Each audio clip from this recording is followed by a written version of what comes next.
거룩하시고 사랑이 충만하신 하나님 아버지, 오늘도 저희를 주님의 은혜 가운데 불러주시고 4월의 셋째 주일 낮 예배의 자리로 인도하여 주심을 감사드립니다. 따뜻한 봄의 계절 속에서 생명을 새롭게 하시고 우리의 믿음 또한 새롭게 하시는 주님의 은혜를 찬양합니다. 부활의 기쁨을 허락하신 주님, 저희가 그 놀라운 은혜의 일상의 삶 속에서 잊지 않게 하시고 단지 기억하는 신앙이 아니라 살아내는 믿음으로 나아가게 하옵소서. 예수 그리스도의 부활이 우리의 소망이 되게 하시고 절망 가운데서도 다시 일어설 수 있는 능력이 되게 하옵소서. 하나님 아버지, 지난 한 주간도 저희의 연약함과 부족함으로 말미암아 하나님 앞에 온전히 서지 못했음을 고백합니다. 우리의 생각과 말과 행동 가운데 주님의 뜻을 따르지 못했던 모든 죄를 용서하여 주시고 다시금 정결한 마음과 새 영을 허락하여 주옵소서. 주님, 이 시대의 국률이 여겨 주옵소서. 혼란과 갈등 속에 있는 이 사회와 나라를 붙들어 주시고 분열이 아닌 화해와 회복이 이루어지게 하옵소서. 특별히 경제적 어려움과 삶의 무게로 지친 이들에게 위로와 소망을 허락하시고 주님의 손길로 회복시켜 주시기를 간구합니다. 사랑의 하나님, 우리 교회를 기억하여 주옵소서. 교회가 세상의 빛과 소금의 역할을 감당하게 하시고 말이 아닌 삶으로 복음을 전가하는 공동체가 되게 하옵소서. 서로 사랑하며 섬기고 연약한 이들을 돌아보는 따뜻한 교회가 되게 하옵소서. 이 시간 말씀을 전하시는 목사님께 성령의 능력을 다하여 주시고 선포되는 말씀이 살아있는 하나님의 음성이 되게 하옵소서. 우리의 굳은 마음을 열어주시고 말씀을 통해 변화되고 결단하는 은혜의 시간이 되게 하옵소서. 예배의 모든 순서 위에 함께 하여 주시고 찬양과 기도와 헌신이 하나님께 기쁨으로 올려지는 향기로운 예배가 되게 하옵소서. 우리의 삶 전체가 예배가 되기를 원합니다. 이 모든 말씀을 우리를 구원하신 예수 그리스도의 이름으로 기도합니다. 아멘.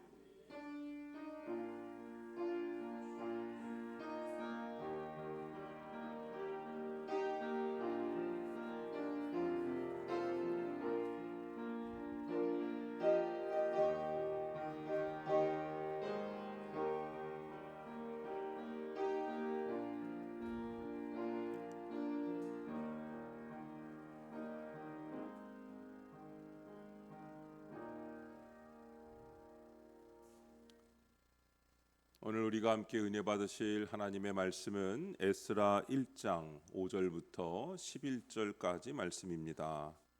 우리 다 일어나셔서 하나님의 말씀을 한 목소리로 읽겠습니다.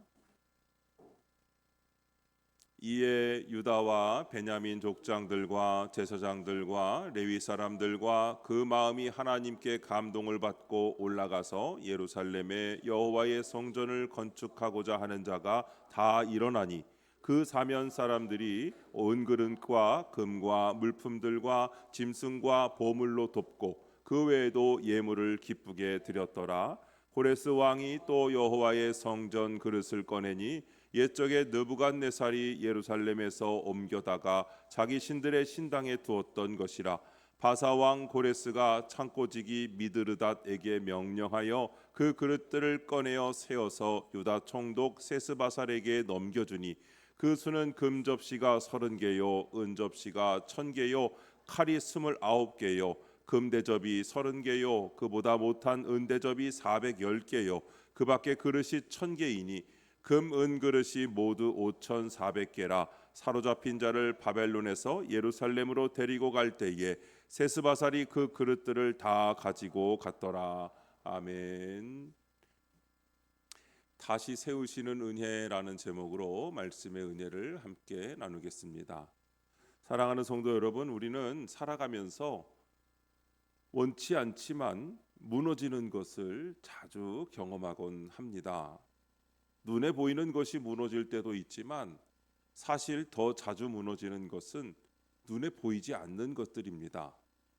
예배의 중심이 무너지기도 하고 기도의 열심이 무너지기도 하고 사람을 대하는 마음이 무너지기도 하고 하나님 앞에 서야 할 삶의 자리가 무너지기도 합니다. 겉으로는 괜찮아 보이는데 안으로 들어가 보면 예전 같지 않은 것입니다. 예배를 드리기는 드리는데 마음이 분주하고 믿음으로 산다고 하지만 실제로는 세상의 기준에 더 많이 끌려가고 함께 살아가고는 있지만 관계는 메말라 있을 때가 있습니다. 그런데 오늘 본문 말씀은 그런 우리들에게 아주 분명한 소망을 보여주고 있습니다. 하나님은 무너진 것을 그냥 두시는 분이 아니라 다시 세우는 분인 줄로 믿습니다. 무너진 예배를 다시 세우시고 흐트러진 삶의 중심을 다시 세우시고 제자리를 떠난 마음을 다시 세우시고 잊힌 것 같았던 버려진 것 같았던 존재까지도 다시 붙드셔서 하나님의 뜻 안에 세우시는 분인 줄로 믿습니다. 오늘 본문은 바벨론 포로에서 돌아오는 이야기를 기록하고 있습니다. 그러나 이것은 단순히 포로 귀환의 기록이 아닙니다. 이것은 회복의 이야기입니다. 하나님께서 자기 백성을 다시 일으키시고 제자리를 떠난 것을 다시 돌이키시고 흩어진 것까지 다 모아 다시 쓰시는 이야기입니다.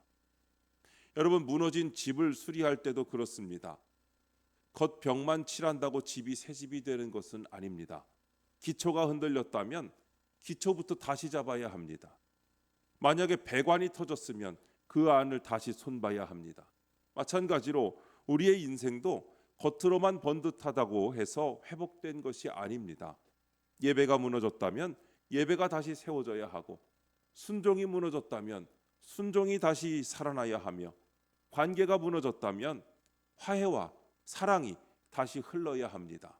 오늘 본문은 바로 그 회복의 본질을 보여줍니다. 오늘 말씀을 통해 하나님께서 우리 삶 가운데 베푸시는 세 가지의 은혜를 함께 붙들고자 합니다. 첫 번째로 하나님은 일으키시는 은혜를 주십니다. 5절은 이렇게 시작합니다.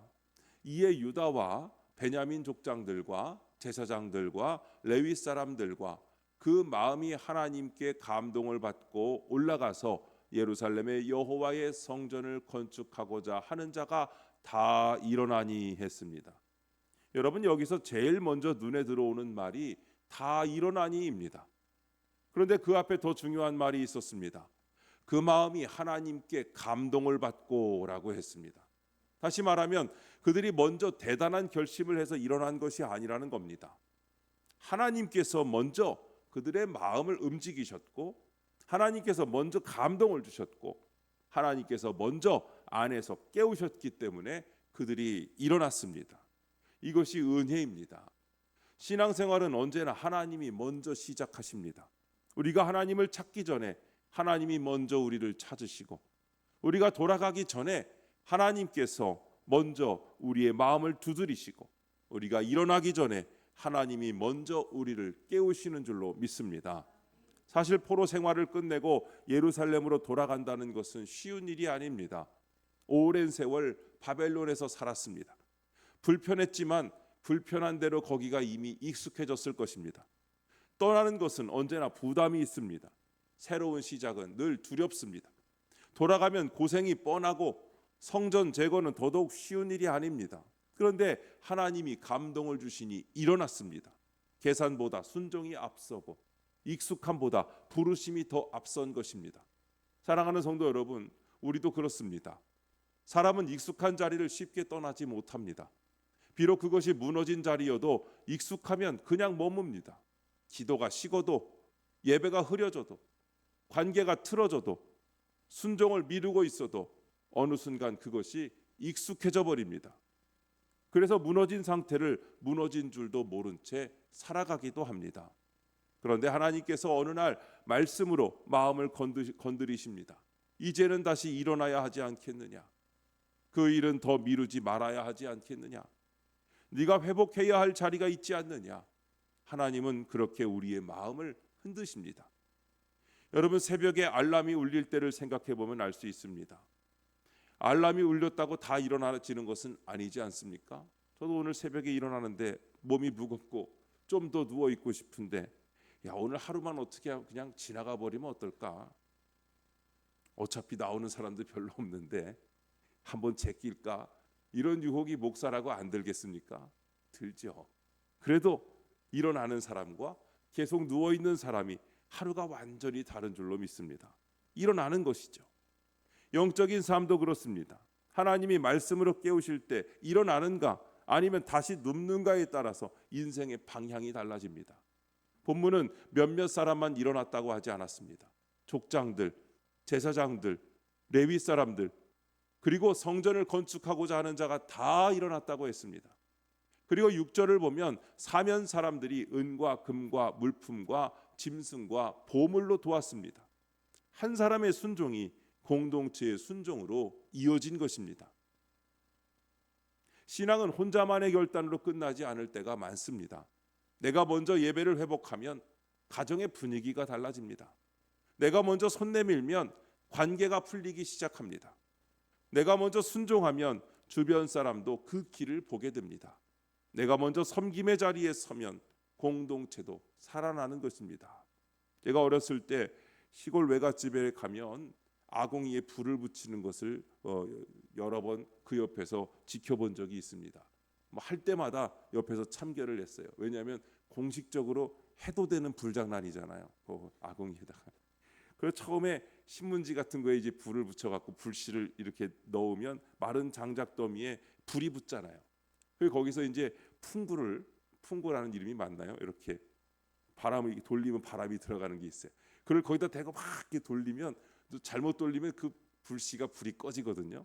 근데 잘 돌리면 그 옆으로 불이 확 이제 붙으면서 이제 아궁이도 불이 떼지고 거기에 이제 따뜻해지고 또 위에 올려져 있는 솥에도 이제 열이 가해져서 밥이 되는 것이죠. 그래서 어렸을 때 그 솥밥을 해 먹었던 무쇠솥에 솥밥을 이제 외할머니가 해주시면 그걸 먹었던 기억이 있어요. 큰 집에서는 제가 거기 가갖고는 잘 그걸 참견을 못했는데 외갓집에서는 어떻게 하여튼 참견을 잘하고 그걸 많이 불을 붙이는 걸 본 적이 있습니다. 여러분 그 작은 불씨가 큰 장작더미에 불이 붙을 때 전체를 데우는 것을 볼 수가 있죠. 여러분 오늘도 그런 첫 불씨 같은 순종을 하나님께서 찾으시는 줄로 믿습니다. 하나님께서 우리의 마음에 감동을 주실 때 그 감동을 흘려보내지 말아야 합니다. 혹시 오늘 하나님께서 여러분 안에 건드리시는 부분이 있습니까? 그것이 무너진 예배입니까? 끊어진 기도의 자리입니까? 미루어둔 화해입니까? 부담스럽다는 이유로 피하고 있는 책임입니까? 알고도 순종하지 않았던 어떤 한 가지입니까? 하나님은 완벽한 형편이 될 때까지 기다리라고 말씀하지 않으십니다. 하나님은 감동을 주실 때 일어나라고 말씀하십니다. 일으키시는 은혜가 임할 때 여러분 그 은혜에 순종해야 합니다. 그러므로 사랑하는 여러분, 회복은 꼭 큰 결심이 아니라 오늘 말씀 앞에서 붙드는 한 가지 순종에서 시작되는 것입니다. 오늘 다시 예배를 중심에 두는 것, 오늘 다시 기도를 시작하는 것, 오늘 먼저 생각난 사람에게 사과하는 것, 오늘 미뤄둔 섬김을 다시 붙드는 것, 바로 그것이 하나님이 우리의 삶을 다시 세우시는 첫걸음이 되는 것입니다. 하나님은 먼저 우리를 일으키십니다. 그러므로 은혜를 받은 사람은 일어나야 합니다.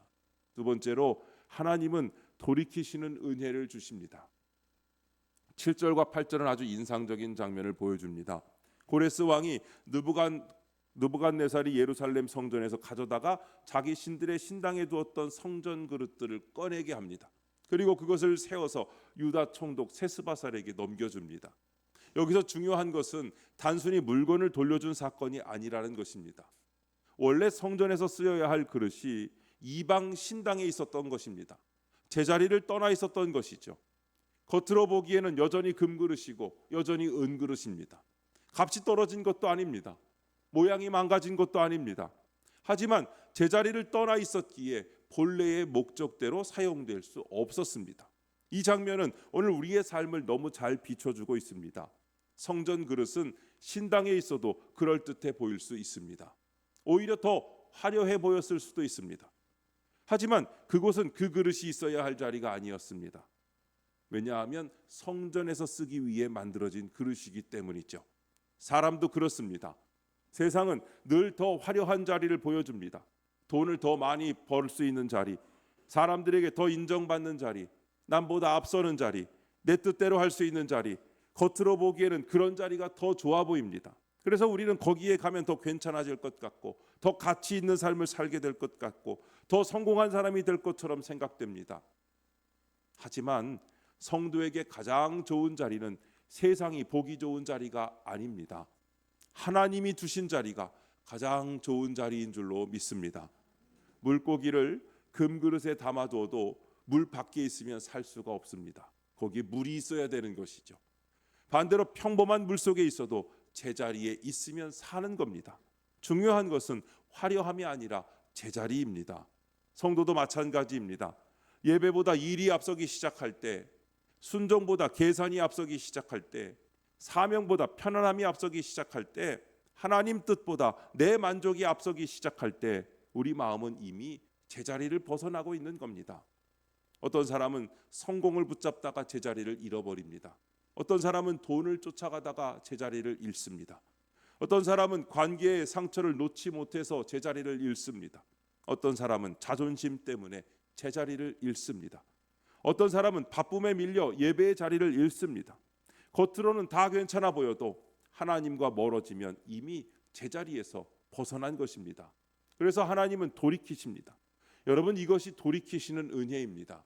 성전 그릇을 다시 다 꺼내게 하시고 다시 제자리로 돌려보내신 것처럼 하나님은 우리를 예배의 자리로 돌이키시고 순종의 자리로 돌이키시고 사명의 자리로 돌이키시는 줄로 믿습니다. 주일 예배가 바로 그런 자리입니다. 한 주간 세상 속에서 마음이 기울고 중심이 흐트러지고 시선이 분산되었던 우리가 다시 하나님 앞에 서는 자리입니다. 우리가 예배드리러 오는 것은 단지 한 주의 종교 행사를 지키기 위한 것이 아닙니다. 내 영혼의 자리를 다시 확인하기 위함입니다. 내가 어디에 서 있어야 하는 자리인지 다시 붙들기 위함입니다. 여러분, 탕자의 비유를 아시죠? 탕자의 비유를 보면 탕자는 먼 나라에서 처음에는 더 자유로워진 것처럼 보였습니다. 많은 돈을 가지고 나가서 더 넓은 세상에서 더 큰 즐거움과 더 큰 가능성이 있는 것처럼 보였습니다. 그러나 결국 그는 돼지우리까지 내려갑니다. 왜 그렇습니까? 아버지의 집을 떠났기 때문입니다. 그가 회복되기 시작한 시점은 형편이 나아졌을 때가 아니라 다 망해서 내가 아버지께로 돌아가리라 하고 방향을 돌렸을 때 그의 형편이 나아지기 시작한 줄로 믿습니다. 돌아오는 것이 곧 회복의 시작입니다. 오늘도 하나님은 우리를 그렇게 부르십니다. 그곳은 네가 머물 곳이 아니다. 내게로 돌아오거라. 예배의 자리로 돌아오너라. 말씀의 자리로 돌아오너라. 사랑의 자리로 돌아오너라. 사명의 자리로 돌아오너라 하십니다. 사랑하는 성도 여러분, 돌아오는 것은 지는 것이 아닙니다. 돌아오는 것은 사는 것입니다. 낮아지는 것이 손해가 아닙니다. 낮아지는 것이 회복입니다. 하나님 앞으로 다시 서는 것이 가장 큰 은혜인 줄로 믿습니다. 그러므로 오늘 우리는 스스로 물어봐야 합니다. 지금 내 마음은 어디에 놓여 있습니까? 나는 정말 하나님 앞에 있습니까? 아니면 세상의 신당 한쪽에 걸쳐 있습니까? 나는 정말 예배의 중심을 붙들고 있습니까? 아니면 다른 것들에 밀려 중심을 내어주고 있습니까? 하나님은 오늘도 제자리를 떠난 것을 다시 돌이켜 주십니다. 그러니 돌이키시는 은혜 앞에서 주저하지 말고 돌아오시기를 바랍니다. 세 번째로 하나님은 품으시는 은혜를 주십니다. 9절부터 11절까지를 보면 금접시, 은접시, 대접, 그 밖의 그릇들이 아주 자세하게 기록되어 있습니다. 그리고 마지막은 이렇게 끝납니다. 금, 은 그릇이 모두 5,400개라. 세스바살이 그 그릇들을 다 가지고 갔더라 했습니다. 저는 이 말씀이 참 은혜롭습니다. 좋은 것만 가지고 갔더라가 아닙니다. 큰 것만 가지고 갔더라도 아닙니다. 눈에 띄는 것만 가지고 갔더라도 아닙니다. 뭐라고 했습니까? 다 가지고 갔더라. 이 말 속에는 하나님의 마음이 담겨 있습니다.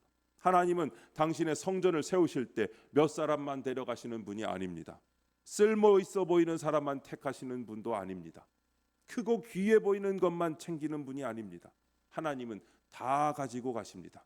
큰 것도 작은 것도 눈에 띄는 것도 눈에 잘 띄지 않는 것도 다 품으시고 다 쓰시는 줄로 믿습니다. 우리는 사람을 쉽게 나눕니다.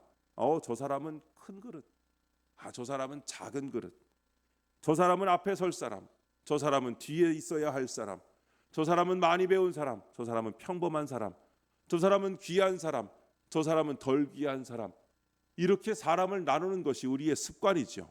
그러나 하나님은 그렇게 보지 않으십니다. 성전에는 큰 대접도 필요하고 작은 접시도 필요합니다. 잘 보이는 기물도 필요하지만 잘 보이지 않지만 꼭 있어야 하는 그릇도 필요합니다. 크기의 차이는 있을 수 있지만 하나님의 집에는 쓸모없는 그릇이 없습니다. 여러분, 교회도 그렇습니다. 강단에 서는 사람만 필요한 것이 아니지 않습니까? 보이지 않는 자리에서 기도하는 사람이 필요합니다. 누군가는 안내도 하고, 누군가는 청소도 하고, 누군가는 식사도 준비하고, 누군가는 아픈 성도를 찾아가고, 누군가는 조용히 헌신하고, 누군가는 말없이 눈물로 기도합니다. 사람 눈에는 차이가 있어 보일지 몰라도 하나님 나라 안에서는 어느 하나 가벼운 것이 없습니다. 여러분, 음악의 오케스트라를 생각해 보십시오. 바이올린만으로 곡이 완성되지 않습니다. 첼로도 필요하고 플룻도 필요하고 타악기도 필요한 것이죠. 어떤 악기는 앞에 들리고 어떤 악기는 뒤에서 받쳐줍니다. 하지만 지휘자의 손 안에서 그 모든 악기들이 다 필요한 것입니다. 교회도 그렇습니다. 서로 비교하면 소리가 깨지지만 각자 자기 자리에서 주님의 손에 붙들리면 아름다운 찬양이 되는 것입니다. 그래서 우리는 비교 의식을 버려야 합니다. 본문의 적용이 바로 여기에 있습니다. 누군가를 보면 열등감이 들 때가 있습니다. 나보다 더 잘된 것 같고, 더 가진 것 같고, 더 인정받는 것 같아서 내 마음이 움츠러들 때가 있습니다. 반대로 누군가를 보면 우월감이 들 때도 있습니다. 나보다 부족해 보이고 나보다 약해 보여서 은근히 나를 높입니다. 그러나 여러분, 열등감과 우월감은 둘 다 복음적인 마음이 아닙니다. 둘 다 하나님이 아니라 비교를 기준으로 살아가는 마음입니다. 우리는 자꾸 사람을 크고 작은 그릇으로 나누지만 하나님은 그 그릇들을 다 가지고 가셨다고 말씀합니다. 이 말은 참 위로가 됩니다. 나도 주님이 버리지 않으신 그릇입니다. 저 사람도 주님이 버리지 않으신 그릇입니다. 나는 부족해 보여도 버려지지 않았습니다. 저 사람은 연약해 보여도 하찮은 존재가 아닙니다. 복음은 우리 모두를 같은 자리로 세웁니다. 우리는 모두 죄인이며 모두 다 은혜가 필요합니다. 그리고 우리는 모두 은혜로 불러 쓰임을 받는 사람들입니다. 그러므로 교회 안에서는 누구도 부러워할 필요가 없고 누구도 업신여길 이유가 없습니다. 다만 주님의 손에 붙들린 그릇답게 서로를 귀하게 여기면 되는 것입니다. 옆 사람 한 번씩 보시죠. 바로 당신이 귀한 분인 줄로 믿습니다. 해주세요. 바로 당신이 귀한 분이십니다. 아멘. 그 귀한 그릇이 바로 옆에 있는 그 사람이고 바로 여러분이 그 귀한 그릇인 줄로 믿습니다. 더 놀라운 것은 하나님이 다 가지고 갔더라는 말씀이 단순히 숫자 확인이 아니라는 것입니다. 이것은 하나님의 기억하심을 보여주십니다. 바벨론이 빼앗아 갔어도 하나님은 그 그릇들을 잊지 않으셨습니다. 오랜 세월 다른 곳에 놓여 있었어도 하나님은 포기하지 않으셨습니다. 때가 되자 다시 찾으시고 다시 세우시고 다시 쓰셨습니다. 오늘 혹시 자신을 향하여 이런 생각하는 분 계십니까? 나는 이미 늦었다. 나는 예전 같지 않다. 나는 쓸모가 없다. 나는 너무 많이 무너졌다. 여러분, 그런 마음이 있다면 오늘 말씀을 들으셔야 합니다. 하나님은 당신을 잊지 않으셨습니다. 하나님은 당신을 포기하지 않으셨습니다. 하나님은 지금도 당신을 다시 품으시고 다시 닦으시고 다시 세워서 쓰기를 원하십니다. 녹슨 연장이 창고 한 구석에 오래 있었다고 해서 장인이 다 버리는 거 아닙니다. 어떤 것은 다시 갈고 닦아서 더 귀하게 씁니다. 중요한 것은 현재의 모습만이 아니라 그것을 붙드는 손입니다. 우리 인생도 마찬가지입니다. 주님의 손에 붙들리면 다시 살아나는 것입니다. 주님의 손에 맡겨지면 다시 쓰임받는 것입니다. 사랑하는 성도 여러분, 교회는 완벽한 사람들의 모임이 아닙니다. 하나님께 다시 붙들린 사람들의 모임입니다. 상처가 없어야 오는 것이 아니라 상처가 있어도 주님께 품으심을 받는 곳입니다. 잘난 사람만 모이는 곳이 아니라 주님이 다 가져가시는 은혜를 받은 사람들이 함께 모여 예배하는 곳입니다. 그러므로 우리는 우리끼리 서로를 귀히 여겨야 하는 것입니다. 비교하지 말아야 합니다. 차별도 하지 마셔야 합니다. 낮춰보지 마셔야 합니다. 나 자신도 버려진 존재처럼 여기지 말아야 합니다. 하나님이 품으시는 은혜 안에 나도 있고 바로 옆에 있는 저 사람도 있기 때문입니다. 사랑하는 성도 여러분, 오늘 본문은 우리에게 분명히 말씀합니다. 하나님은 일으키시는 은혜로 우리를 깨우십니다. 그러므로 미루지 말고 일어나야 합니다. 하나님은 돌이키시는 은혜로 우리를 제자리로 부르십니다. 그러므로 세상의 신당에서 나와 예배의 자리로 돌아와야 합니다. 하나님은 품으시는 은혜로 크고 작은 것을 다 붙드셔서 성전에 쓰십니다. 그러므로 비교를 버리고 나와 이웃을 모두 주님의 손에 붙들린 존재로 귀히 여겨야 합니다. 이 시간 우리 자신을 조용히 돌아보시기 바랍니다. 나는 지금 무엇을 미루고 있습니까?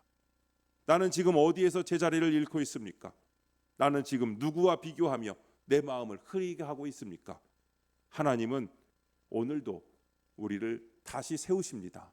무너진 예배를 다시 세우시고 흐트러진 삶의 중심을 다시 세우시고 제자리를 떠난 마음을 다시 세우시고 버려진 것처럼 느껴지는 존재까지도 다시 품어주시는 줄로 믿습니다. 그러니 오늘 주님 앞에 다시 서십시오. 그 은혜 앞에 다시 일어섭시다. 그 은혜 안에서 다시 돌아옵시다. 그 은혜 안에서 서로를 다시 품읍시다. 그리하여 우리 교회가, 우리 가정이, 우리의 삶이 하나님께서 다시 세우시는 은혜의 현장이 되시기를 바랍니다. 내가 너를 잊지 않았다. 내가 너를 다시 돌이키겠다. 내가 너를 다시 세우겠다 하시는 주님의 이 은혜가 오늘 우리 모두에게 충만하기를 주님의 이름으로 축원드립니다. 기도하겠습니다. 하나님 아버지, 무너진 것을 다시 세우시는 은혜로 오늘도 저희를 말씀 앞에 불러주시니 감사합니다. 저희가 무너진 줄도 모르고 지나쳤던 예배의 자리, 기도의 자리, 순종의 자리를 다시 보게 하시고 일으켜 주심을 감사합니다. 그러나 저희는 주님의 감동을 미루었고 제자리를 떠난 채로 괜찮은 줄 알고 살았으며 사람을 비교하고 나 자신도 함부로 판단하며 살아왔음을 고백합니다. 주님, 이제 저희를 다시 일으켜 주옵소서. 미루던 순종을 붙들게 하시고 식어있던 마음을 깨워주시고 무너진 예배를 다시 세우게 하옵소서. 세상이 말하는 자리보다 하나님이 두신 자리를 더 사모하게 하시고 예배의 자리, 말씀의 자리, 사랑의 자리, 사명의 자리로 기쁨으로 돌아가게 하옵소서. 또한 저희를 품으시는 은혜를 잊지 않게 하옵소서. 큰 그릇도 작은 그릇도 다 가지고 가셨던 주님처럼 우리도 비교의 눈을 버리고 나 자신과 이웃을 주님의 손에 붙들린 귀한 존재로 보게 하여 주옵소서. 부족한 모습까지 주님 손에 맡길 때 다시 쓰임받는 은혜를 믿게 하옵소서. 이 한 주간도 우리 교회와 가정과 삶 위에 다시 세우시는 은혜를 부어 주옵소서. 무너진 것을 회복하시고 흐트러진 것을 바로잡으시고 제자리를 떠난 마음을 주께로 돌이키셔서 우리의 삶 전체가 하나님께 드려지는 거룩한 예배가 되게 하여 주시옵소서. 예수 그리스도의 이름으로 기도드립니다. 아멘.